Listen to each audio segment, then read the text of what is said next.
కేసీఆర్ గారి నాయకత్వంలో ఈ పోరాటం కొనసాగుతుంది.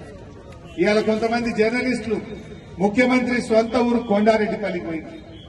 ఆ ఊర్లో అందరిని అడిగితే ఎవరిని అడిగినా రుణమాఫీ కాలేదంటున్నట.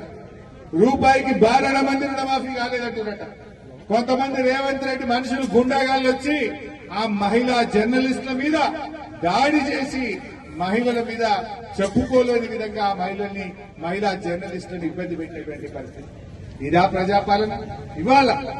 ఇవాళ జర్నలిస్టులపై ముఖ్యమంత్రి ఊర్లోనే 12 మందికి రుణమాఫీ కాలేదని చెప్పి అందరినీ అడుగుతా ఉంటే ఆ జర్నలిస్టుల మీద దాడి చేసింది. మన తుంగతుర్తిలో మన గ్యాదర్ కిషోర్ మాజీ ఎమ్మెల్యే మీద, మన బీఆర్ఎస్ కార్యకర్తల మీద ధర్నా చేస్తా ఉంటే కోడిగుడ్లతో దాడి చేసే ప్రయత్నం చేసింది. ఎప్పుడన్నా మనకి ఇట్లా చేసినామా? ఇది అలా ప్రజాపాలన పేరు మీద ఇందిరమ్మ రాజ్యం ముసుగులో అక్రమాలు చేస్తా ఉన్నారు. రైతులకు